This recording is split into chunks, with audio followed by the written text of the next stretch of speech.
spin. All right. So, what we're gonna do today is I'm gonna give you like a more theoretical coaching about how to adjust preflop, basically, and from the heads up small blind, when you should be limping, when you should be min raising, and when you can start like cutting your range a bit.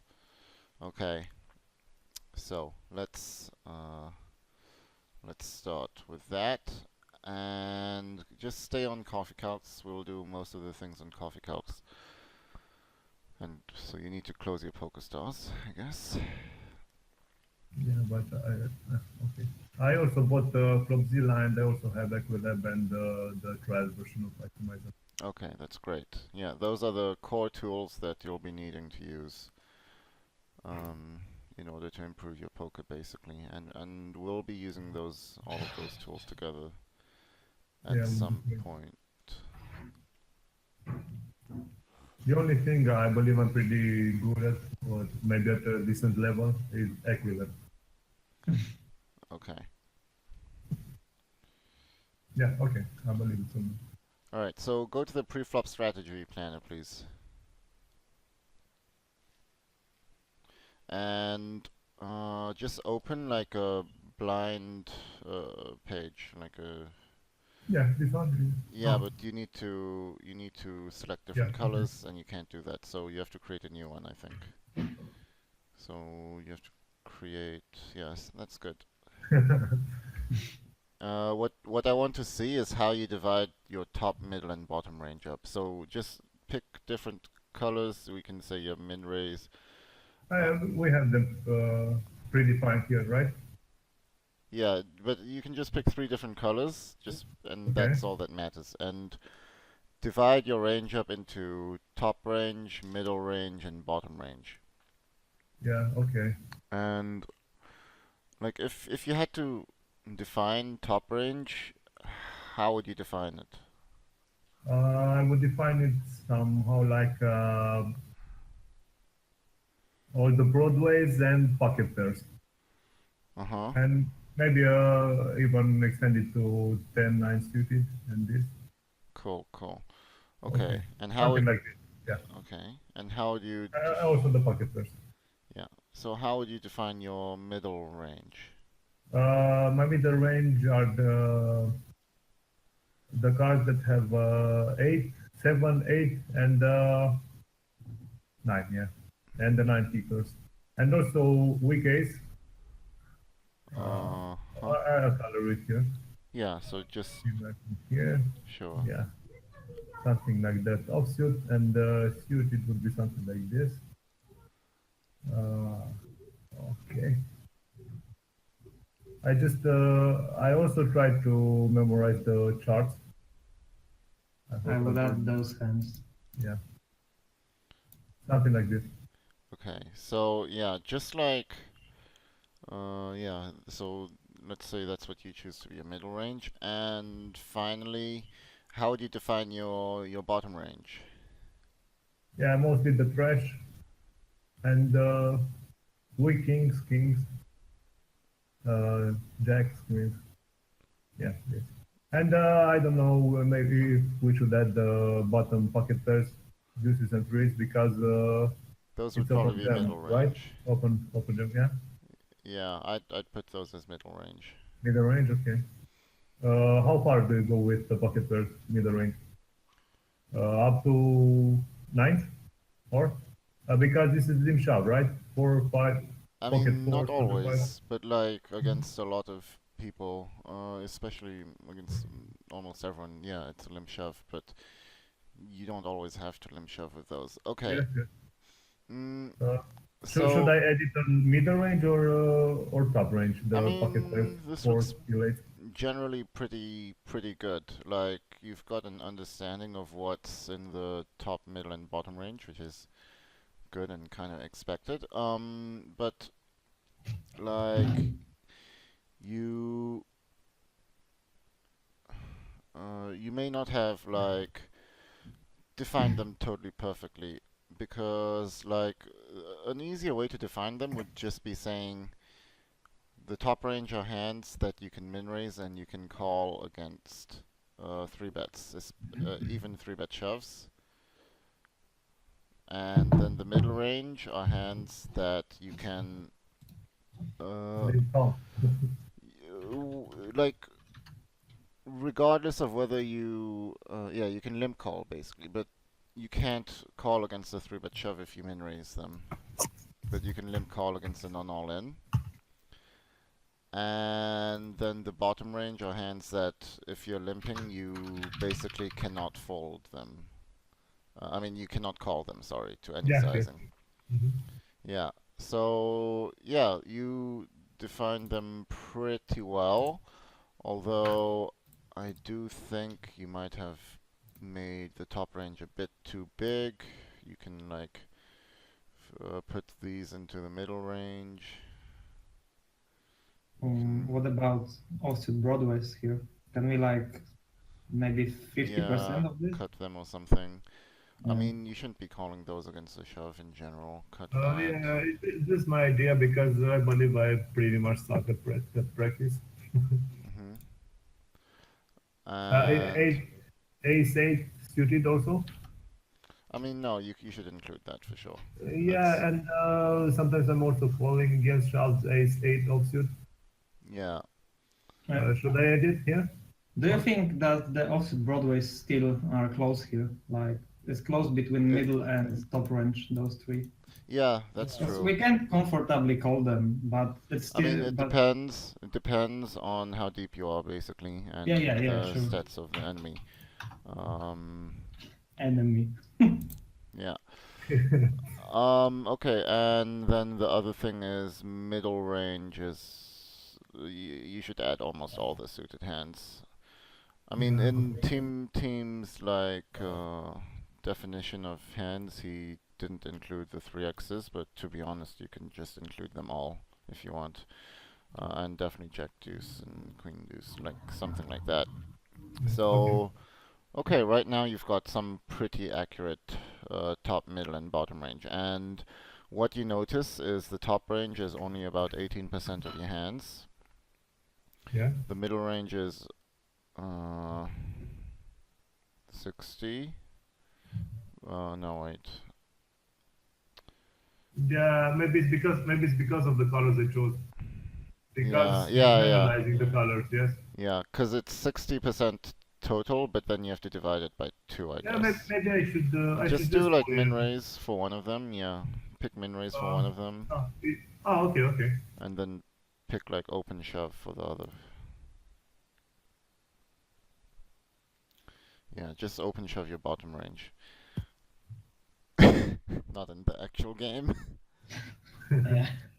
Yeah. Maybe I should choose another.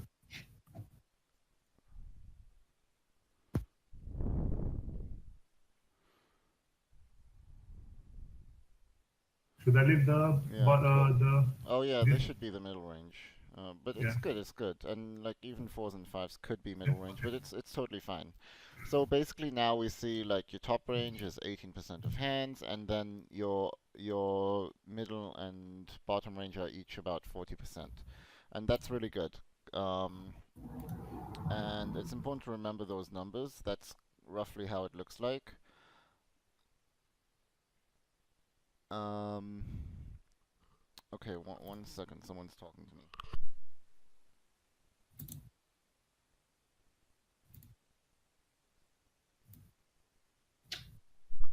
Okay, sorry. So, mm, what you uh, need to be doing is you want to know how to play with these different ranges because they all play differently against different villains and all that. So, like, what do you want to do with the top range hands in general against players? Meal raisin for bishop, right? In general, yeah, but why? for value. Uh-huh. Yeah, exactly. And so what does it mean? Like, how do the top range hands make money or make chips? Like, firstly, the guy gonna fold some hands preflop, so from this, and also we're gonna dominate his range postflop. Mm-hmm. So Yeah, the domination part's more important, because They like, are just value bets versus their calling range. mm-hmm. Like we have more than 50 equity. Yeah, with the top range hands, you generally want to look for where you can get the most action. So like, mm, if you think you're playing against someone very aggressive and you think he's going to 3-bet, then min-raising those hands can be a good idea, planning to min-raise call. If you think that he's very passive, then you might want to limp more of those hands. I mean, like he's overfolding, sorry. Like if the guy's folding to min-raise all the time, then you might want to start limping more of those top range hands. If the guy's very passive, you probably min-raise anyways because he's still calling to a min-raise, etc. So with the top range, yes? Do you actually limit those hands versus, let's say, recreationals who fold like 50%? Do you start to limit them, I or would, do you take the fold equity preflop? against 50%, I might Yeah, limp them, let's yeah. call 50. I might Yeah. limp them, but definitely against 70%. Like Yeah, I see. 100% against 70%, I'm limping most top Um, range hands. And how But much? not, and How like, far are you going with the hands? yeah, you shouldn't include fours and fives actually. Yeah, sure. Those are not top range. Those are mid range. Yeah, but what about this? Are we going like all the red hands here? Yeah, I could do all of those now, basically. But it's not Even always. It's not always, right? It like depends yeah, on their stats. Like the more that they limp, the more that they fall to min raise, the more I'm limping. yeah, I see. Obviously matters if they fall to silver, So then it's not etc. like you always limp them. Just if you see 50% fall to min raise, it's like no, you do it sometimes, and probably you start with like the suited hands. I'd start with the suited hands, and then if they start folding more, you can start with by adding some offsuit broadways and strong pairs, basically. I see. Fine. But generally, like strong pairs and like ace king, you just min raise all the time because you just want to get value with those and build a big pot with those in general. Yeah. What about hands that play, let's say, not the best post flop, like ace eight offsuit? Yeah, min raise that usually. Yeah, as well. Mhm. So like you That choose the should hands. be like the last one to limp, let's say. Yeah, I think that should be the first, right? Yeah. This one. Yeah. Okay. But I mean, if you have someone who's ISOing a lot, ace-8 is one of the best hands to limp. Yeah. Right. So everything depends again on their stats. Yeah. I just gave some example like with the fold. Because I asked I asked the same question on the forum and got different answers. So I wanted to check how would you answer me to this Yeah. question. And do you know how often like GTO is limping some of these hands? Not often. Yeah, exactly, not often. And Yeah. of these, which would be the most common to limp? Let's say at deeper stacks. I don't know. Can I it be think these? like maybe those, but that's a guess.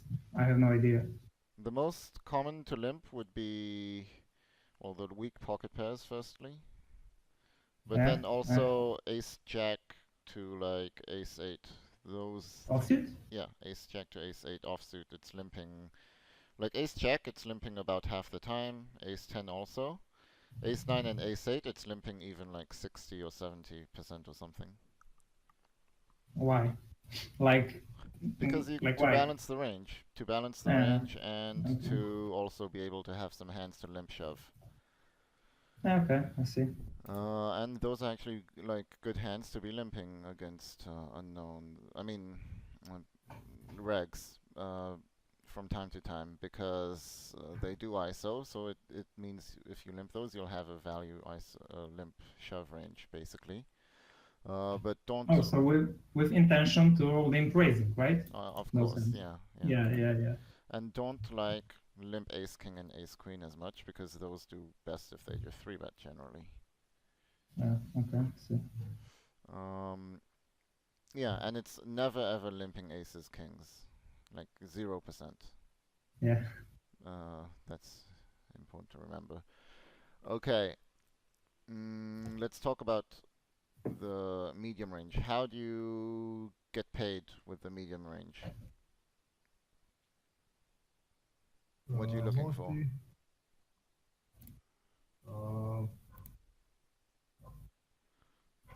to flop and fold him post flop to play the hand in position. Sorry, And could you repeat? what? Could you repeat? Mostly by seeing flops, right? By Because playing seeing the a hand in flop. position. Yeah. No, not really. No. The way that the middle range gets paid the most is through fold equity. You want to find out where your fold equity is with the middle range, and as long as he's not too aggressive, like you want to take that fold equity basically. So with the middle range, like if the guy is folding a lot pre-flop, then you want to min raise it more in generally. Fold versus c-bet is, if his fold versus c-bet is high, you want to min raise it a lot. Or you want to look post flop. Like if you see he folds to c-bet a lot, you want to. That's okay to go post flop now and try to c-bet post flop. Yeah. Okay. Yeah. So what you want to do is like look at the stats and analyze, and you need to find a point when you like stop min raising these hands. And what that means is sometimes you'll run into someone who's 3-betting a lot, and against those people you don't want to min raise these hands as often, or almost ever. So what 3-bet percentage would you look for in order to stop min raising your middle range a lot?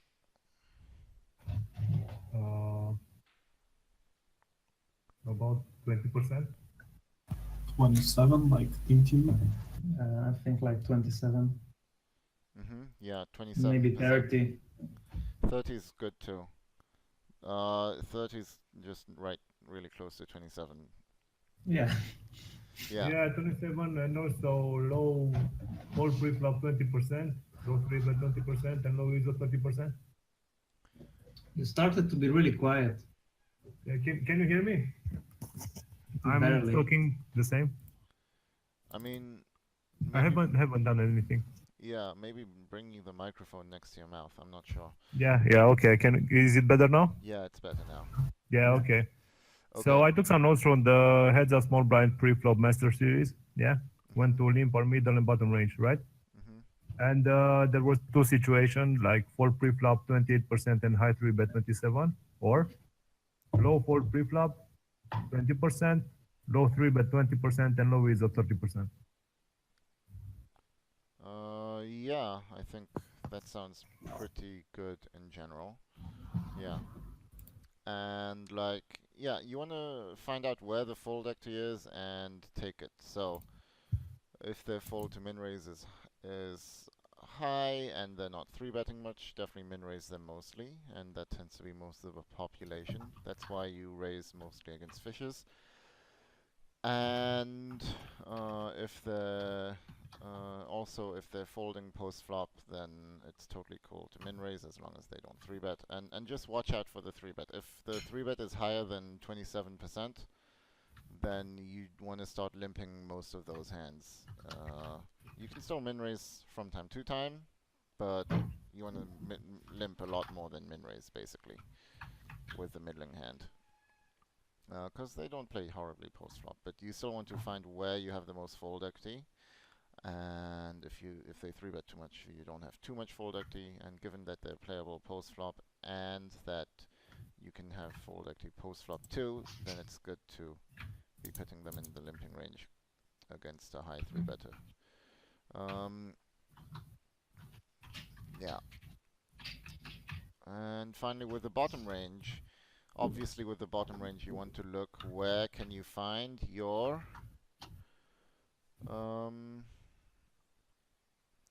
fold equity again. Like with the bottom range, you make money through fold equity, and that's it. And so again, you can still min raise the bottom range, especially if you're playing against someone who's folding to min raises a lot. So if you're looking to min raise your bottom range against someone, what would be the fold versus min raise percentage you want to look for, at least? The 40%? No, that's too big. Even 25% is good. 35% plus? 25. Something like that. 25? Okay. Yeah, you don't need them to fold much for you to be min raising the bottom range. What about 3-bet? If they have high 3-bet, high fold. Exactly. If they have a high 3-bet, it's better to min raise bottom range than to min raise medium range. Because like if they're 3-betting a lot, you can't like call regardless of which hands you got. Yeah, so it's better to realize equity with the medium range, right? Yeah. So if you're playing against someone who's like got a high fold to min raise, but a high ISO and like a high 3-bet as well, then it could be best to just min raise most of your bottom range in general, because they'll just fold to the min raises. But if they have something, they'll like 3-bet it or something. So yeah, it's important to know when you can min raise your bottom range and then do it from time to time. This is all very exploitable play, but you know, it's important to do from time to time. And yeah, GTO is usually limping the total bottom range. I mean, it's folding some of the bottom range, but then like it's not folding 3x offs until like less than 10 BBs, so it's still limping those mostly. But it does min raise quite a few of these, let's say. I mean, especially like 9-2 suited and 8-3 suited, it's min raising almost always those hands. Okay. Yeah, so just remember what you want to look for when you have each of your ranges. So with the top range, you're looking for where you can find action. With the middle range, where you can find the fold equity. And with the bottom range, where to find fold equity. Okay. When would you start cutting your range? Your preflop. So when would you start to just open fold some hands? When he has a high 3-bet. And high ISO. High 3-bet doesn't matter so much compared to high ISO. Yeah. Because if he's 3-betting a lot, you can still limp. But if he's ISOing a lot, then you either have to min raise or fold. Yeah. Versus high donks or low fold versus chip bet on flop. Yeah. Those are like small factors. Like those are the second factors, let's say. Like the ISO, his ISO, if he's like I don't know, like 50, 45, 50 plus, right? Then we probably have to fold the like And also 10%. Raiders to c-bet maybe should matter, yeah? Yeah, but also like we can like put some range to the delays if it's not only about the c-bets, right? C-bet is important, but it's not that easy, right? You can always find an exploit. Yeah, it's not that easy, but basically like the most important is how much they ISO. So we should probably start with that. And you can even like just start cutting range based on their ISO alone without worrying about anything else, almost. So if their ISO is above 50%, you can just start cutting bottom 10%. And yeah, you can just start cutting the bottom 10% of your range if their ISO is above 50%, without looking at any of the rest of their stats, basically. That's all you need to know. If their ISO is above 55%, you can start cutting even up to 30%, which is pretty high. So why don't you look at what bottom 10% looks like? Yeah, it's something like this, right? Yeah, maybe you should. And maybe Like let's. another color. Maybe you should get a new sheet. Yeah, okay.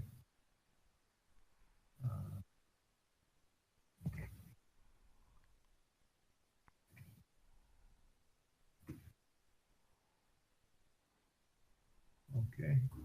So it should be something like this, right? Yeah, so that's the bottom 11 or 12%. So Yeah. you can like get rid of one hand. And maybe, I don't know, Yeah, either that's 9-2 okay. or 4-3, one of those two. Is it okay, or should I? I'd probably rather play 4-3. Okay, whatever. Anyways, yeah, now you've got bottom 10%, but like you can cut 9-3 and 9-2 off too. The also like bottom 12%, it's pretty similar. But yeah, remember what this looks like basically. Like bottom 10% is, or bottom 12% is 9-3 off and worse.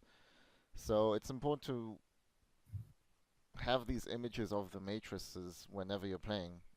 Like when I'm playing, I kind of have a visual image of how ranges look, pre-flop and post-flop, through like the work I've been doing in the software, Coffee Calcs and Equilab and Flopzilla and all of that. So it's important to remember that. Then you also need to remember what bottom 30% looks like. So just find another limp color. Let's do the, not orange, it's too, yeah, one of the others. Cool. Bottom 30%. So how much? 13? 30, yeah. Yeah, okay. 30. 30. 30 or? Oh, 30. okay, okay. Yeah, all of that. 7-5 off to 10-5, Jack-4 off, down. Not Jack-5 off, no. Included. Queen-3 and Queen-2 off. 3-2 suited to 9-2 suited. 10-2 suited. And this is about it. 10-2 suited. Yes. And 5-4 off. There we go. Yeah, perfect. And now you have the bottom 30% of hands. And so against someone who's very, very aggressive, you could start open folding up to somewhere around this much. I wouldn't be open folding any more than this almost ever. Like this is about as much as you should ever go in terms of open folding. And again, remember what bottom 30% looks like. Like if you noticed, I remembered exactly what it looks like. These are the hands you can open fold up to this much. Like, so you shouldn't be open folding like Queen 4, for example, or Jack 5. I mean, those are borderline, but especially not like Queen 5 or 7-6 off, like, or like Jack 3 suited or something. Like, if you open fold that's just way too much. And yeah, when you're looking for when to start cutting, you look for like the ISO number first. And if it's over 50%, start with 9-3 off and worse, the bottom 10 to 12%. And if it's over 55%, then you can start cutting a ton. Now, other things that can affect how much you open fold are things you already mentioned. So you already mentioned the donks. You already mentioned the not folding to c-bets. Like you mentioned 3-bets. You mentioned check raises. I mean, is there like anything else? Yeah, maybe raises versus c-bet. Yeah, that's like small. Yeah, I just said that. It's a small Yeah, factor. okay. Yeah. Like basically, you know, all those things also affect how much you should be open folding, but the most important thing by far is the ISO number. And then everything comes after, kind of. But still, like, donks are pretty big too. If they donk like 100%, you can start folding quite a bit more, I'd say. Like, if you're playing against someone who ISOs like 40% but donks 100%, you could open fold bottom 10%, let's say. Now the thing is about people who donk is if they donk, they tend not to ISO much. But that's just donkers. Yeah. Next thing, how can you recognize villain's ISO range if you're looking at it? So, what are the stats you want to look at if you want to recognize what their ISO range looks like? Fold the limp shard. Yeah, that's one good one, for sure. We could maybe look at c-bet, but that's not that clear. Yeah, c-bet's not... ISO c-bet. He's ISO c-bet, actually. I mean, yeah, it's not... Yeah, That's still not so clear. But I mean, yeah, it's okay. Like fold to limp c-bet is pretty clear in general. Yeah. Because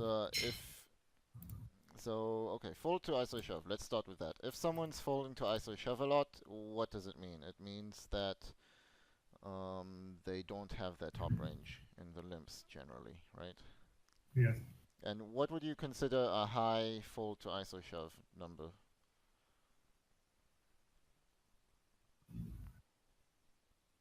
Or high 40? or low? I think like 40. 40 fold to ISO shove? That's not high at all. This is super like small, Like, Maybe is it? 8%. because the guy is still gonna be like ISOing the medium range, so he have to Yeah, fold right. something. Maybe 80%. Yeah, 80%. But actually that's for the heads up big blind. So actually the fold to ISO shove doesn't matter at all in this situation. Okay. Yeah, it got me confused a bit. All right. But yeah, let's not talk about heads up big blind today. So the ISO shove and the ISO percentage numbers matter basically. So how wide they are ISOing, and then the less percentage they ISO, obviously, the more value heavy they're going to be in general. Like if you see someone ISOing 20% or less, you can assume they're not going to be ISOing much like trash, let's say. You can just assume that because it would be weird if they ISO'd these hands, but none of these. So that's not how people play, and that doesn't make sense. If they fold to limp raises, that could be a good indication that they ISO hands that they cannot call to a limp raise. So in general, they might not always be ISOing the top range. They might be ISOing some middling range, sometimes some bottom range, sometimes it's hard to determine, but for sure they're not always ISOing only top range if they fold to limp raise a lot. And the fold to limp c-bet is also important. So if we limp and they don't ISO and they fold to limp c-bet is very low, what it means is that they check back a stronger range in general. Because if you're c-betting on the flop and then they just fold to the limp c-bets, they have all of these bottom hands in there, and these bottom hands don't hit flops well, and they just fold. But if they fold to limp c-bet is very low, they might be ISOing more of these bottom range hands, and then they're left with only top range, or like not top range, but playable hands basically. They're left with a lot of middling range, a lot of most of their middling range, and maybe they even check back some top range. Maybe they check back like some offsuit broadways or something, and then they're left with stronger hands post flop, and that's why their fold to limp c-bet is going to go down. Did that make sense? Yes. Yes. That's an important stat to look at when determining what their ISO range looks like.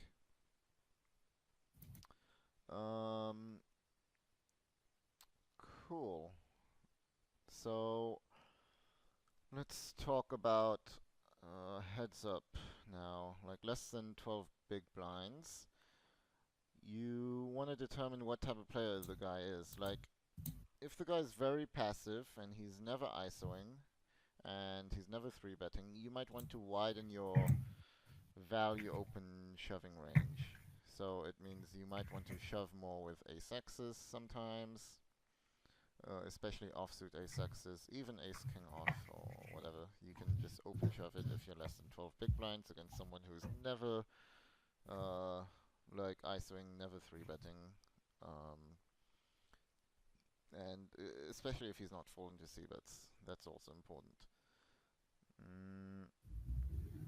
If you against that same player, you might want to limp more with the weak and medium range because they're not ISOing much, so you can just limp and c-bet and take the pot down. If you're playing against a very aggro fish who's got like a high ISO and maybe also a high 3-bet, like you probably want to open shove more of your middle range that you can't limp call against. Now, if you looked at the new Fetlabier and Darkonaut video, like we ran into some people who had a high ISO in that, and you noticed that like the GTO solution was to not open shove a lot. Now the problem with that is that it was obviously assuming that the other player would call the open shove at the correct range. And unfortunately, that's not going to be the case, so you should still be open shoving a lot of your middle range, basically. So how do you determine what you can open shove against these aggro fishes who have a high ISO? Yeah, how would you determine that? I would look at the Nash chart. That's a good idea. Yeah. The more ISO he has, the more I would go towards Nash. Like the more. Exactly. So okay, Yeah. open up the Nash chart, or if you have a picture.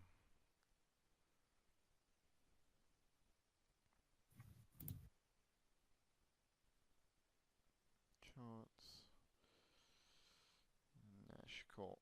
So yeah, this is the Nash chart, and if you're 12 BBs, you can jam like 8-7 off profitably. Like he can't exploit that. You can jam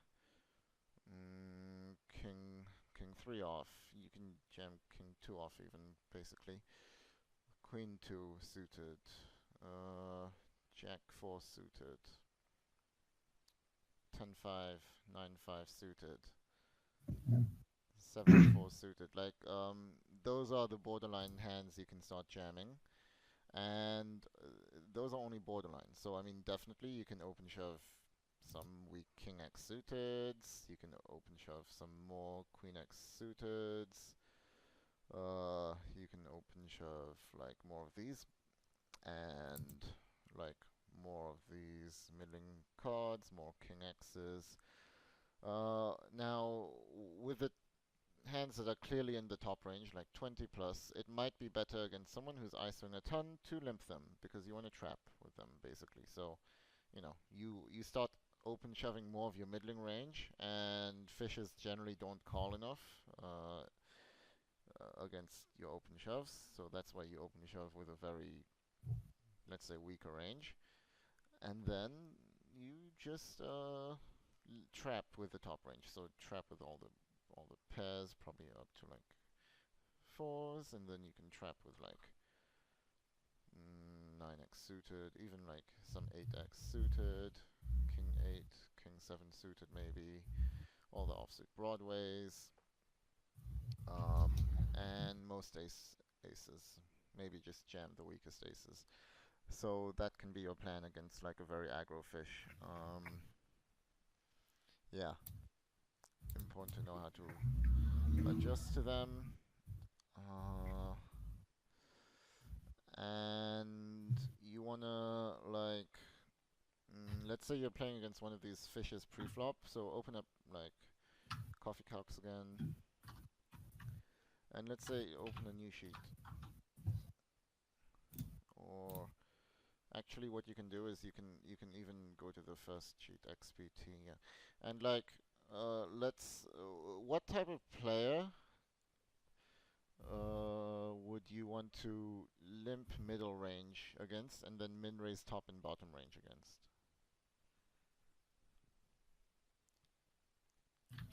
Like as we said like before, like versus guys who had like high fold versus high fold versus min raise and high 3-bet, and like some kind of ISO, at least like not ISO shove but ISO non all in, like so.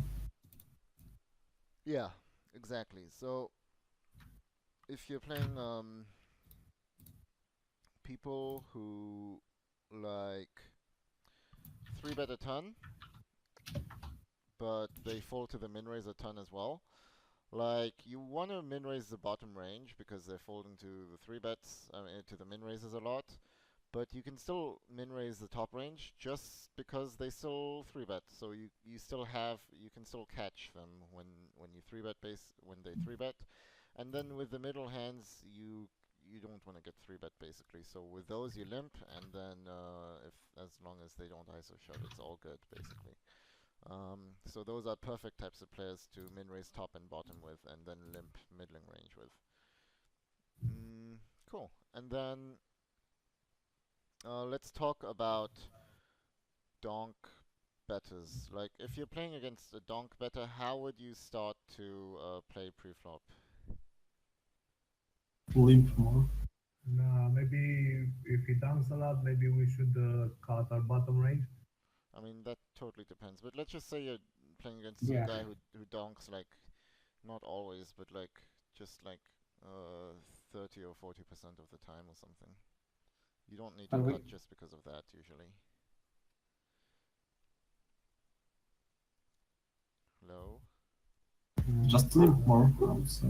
Yeah, we could start limping so more how would too. you start limping more? Like from my through my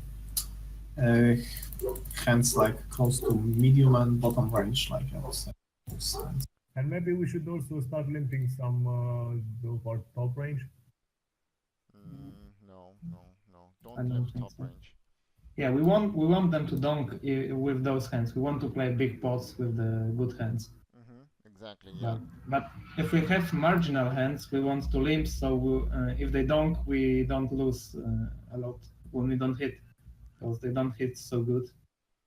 Yeah, basically with against people who donk, like, just min raise the top range because you want to get value and you want to catch them when they donk, and you want to build a big pot. And against people who donk, when like they're not ISOing much firstly usually in general, and so you can keep the pot small pre-flop, and then it's way more fine to just fold a bunch to their donks if they do donk, and if they don't, usually you can play post-flop with them, see how they react, and yeah, keep the pot small with your weaker hands against people who donk. So definitely with the top range, you should almost always min raise against someone who's donking a lot.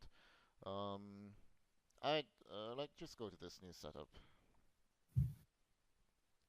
Like, I'd probably just min raise top 30% or something. So what I'd do is min raise, or we can, yeah, that doesn't matter.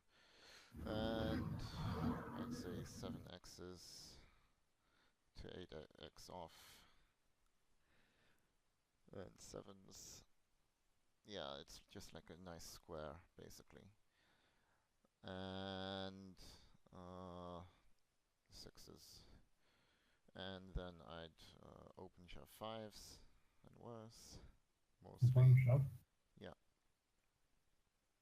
Okay, fine. And then like everything else you can limp, basically. And this is kind of my default plan against the standard donker. Yeah, limp fold. Yeah, he's I'd not still be like limp it a lot, calling right? all the Okay. ace x's and like king. I'd still limp call basically what's in charts against a reg. But so I still have a nittle limp call range, but mostly I'm just limp folding. But I mean, it's not exact. But yeah, it looks something like this whenever I play against someone who donks a bunch. And then I start adjusting from here, obviously. Like, I might start occasionally, min-raising some more of the top or middle range. I might start limping. I might start mixing a bit, basically, if I see opportunities to adjust, or I might start open folding some if he's donking too much and I swing too much. Like, it all depends, but this is a good place to start with against people who are donking, basically. Cool. Okay, so I think this kind of covers it for small blind, heads up small blind adjustments. We went through exploitative play mostly, and the basics of how to like adjust. And do you have any like questions about anything, or do you think there's any other scenarios, like general scenarios? No. No, I don't really know. Okay, cool. So, yeah, let's call it the session for our first coaching then. And remember to like read the team's notes. They were pretty relevant to this, and they talk a bit more about post-flop a bit as well, if you're interested in the post-flop. And like we'll meet again on Thursday. On Thursday we'll be looking at Darkisu's hands where he has opportunities to see bet, and we'll see how he's playing, basically. Okay? Okay. Okay.